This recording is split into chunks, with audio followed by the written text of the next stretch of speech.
Ebintu ebikoona ku mayumba nga twebasse kyeki? Oba ebintu ebikuba ku mabaati ng'oli mu nnyumba oluusi weebase, oba ebintu ebikuba oluggi abaffe kyeki? Oba n'obeera mu nnyumba n'owulya eddirisa nga likoona. Akati mu mbeera eyo tulina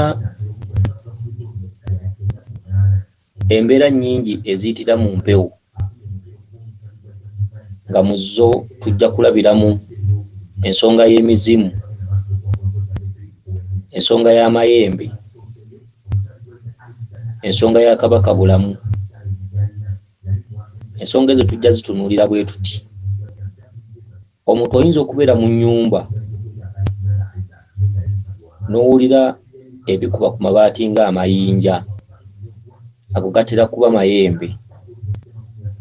Ate nno n'ebiteega bikikola. Omuntu yenna nga mulundi,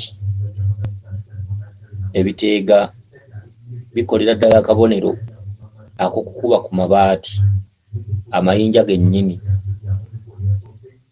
Ebiteega si bibi, ebiteega mpewo era zisangibwa mu mpewo ez'abalundi, era ng'ebiteega bikola ng'abasirikale. Ebiteega si ze mpewo enkulu mu balundi, wabula ebiteega basirikale. Abalundi balina mukama waabwe Nnyabulezi n'empewo endala, era nga Nnyabulezi mu bbendobendo eryo ayitibwa Nnyabulezi, ate muli Abanyarwanda n'ayitibwa Nyabingi oba Ayinebingi, ate Abanyankole n'Abalaalo ne bamuyita Nnyakayima, ate mu Buganda n'ayitibwa Maama Mawuuno. Okitegedde? Akati ebiteega bikuba ku mayumba. Bwe tudda mu mpewo ezaffe wano zinnansangwa, amayembe gakubira ddala amayinja ku mayumba. Kyokka ng'ate n'eddogo nalyo likuba amayinja ku mayumba. Wabula waliwo enjawulo wakati w'eddogo oba amayembe ga kifaalu amasindike n'amayembe g'ekika. Enjawulo ebeerawo. Amayembe g'ekika bwe gaba nga manyiivu nga gatabuse, gakubira ddala ku mayumba amayinja, era n'owawamuka naye ng'obadde owulya ddala amayinja ku mayumba. Oyinza okuba mu ddiro n'owulira ekintu nga kikuba omusinde, ago gaba mayembe naye tegaba maloge. Oba ku mabaati. Kyokka bwe tudda mu katundutundu ak'emizimu, oyinza okuwulira oluggi nga lwekaaka. Wabeerawo omuzimu ogusula naawe mu nnyumba, era nga essaawa zaagwo bwe zituuka, bwe guba guyingira gukola obubonero. Emizimu n'egyo tegiba mibi, emizimu egyo gya bajjajjaffe era giba gitwagala nnyo. Emizimu tegyandibadde mibi, wabula abantu ffe twesulise.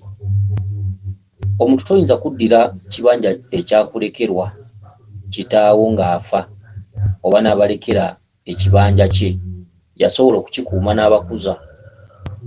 Bw'afa olw'okuba musomyeko ne mulabanga ye gye yazimba ewatali walungi, oba gye yagula ewatali walungi, gy'obeera nti mwe gabalemye okugula ebyammwe, ne mutandika okupulaningira ebintu bya kitammwe gye yabigula nti eyo tewali abeerayo.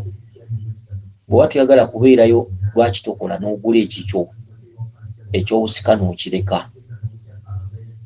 Abaana ne bagabana ettaka lya kitaabwe nga yalireka liri wamu, so okugabana si kibi.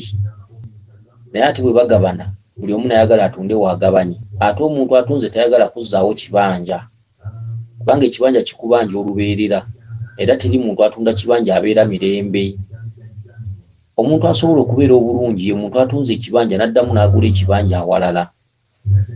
Kale bw'oba ofisizaako si kibi, naye ng'olina w'olaze nti wano wenguzeemu, awo ebbanja liba liwedde. naye abantu abasinga mutunda butunzi bibanja bimugabanye ne mweyagala nga bwe mugenda okulya essente. Akati emizimu gino egibeera gitulambula mu mayumba nga twebase gifuuka ddi emibi? Gifuuka emibi okusinziira ku nneeyisa zaffe. Omuzimu guba mulungi kuba omuzimu oluusi guba gwa kitaawo oba ssengaawo oba jjajjaawo, era gujja okulambula abaana n'abazzukulu. Era emizimu egisinga gisula mu mayumba ate egimu giyitamu lukwakwayo. Era bw'owulira ng'oluggi nga lwekaaka ng'omanya nti waliwo omukulu ayingira, ayinza okuba jjajjaawo oba kitaawo. Abamu ayinza okubeera mu kisenge nga yeebase n'awulira eddirisa nga lyekaaka ng'omanya ogwo guba muzimu. Obubonero si bwa mayembe, ogwo muzimu. Era omuzimu gweyisiza ddala mu nneeyisa nga gye gweyisanga ng'omuntu oyo akyali mulamu, nti yaggulangawo oluggi mu ngeri etali yakulusamba. Era omuntu oyo bw'afa, bw'aba ajja okuyingira akola akabonero kali ke yakolanga nga mulamu, yaggulangawo obugguzi, kwe kuli oluggi nga lwekaaka oba eddirisa nga lyekaaka. Kyokka ly'ejjembe ebintu byalyo by'amaanyi. Ejjembe liyinza okukuba omusinde n'omanya nti ndina ejjembe mu nnyumba naye si ddoge. Oba okuwulira amayinja ku bbaati, kasita owulira amayinja ku mabaati omanya nti tulina amayembe mu nnyumba naye manyiivu. Okitegedde? Ekirala, singa owulira obuyinja nga buyiika bungi ku mabaati oba nga gulinga omusenyu, oyo kabaka bulamu yaleeta obubonero obwo. N'owulira obuyinja nga buyiika ku mabaati ate n'owulirayo kamu akasigala kakulukuta, awo ng'omanya nti kabaka bulamu abaddewo. Era akabonero ako atera kakola ng'afuluma.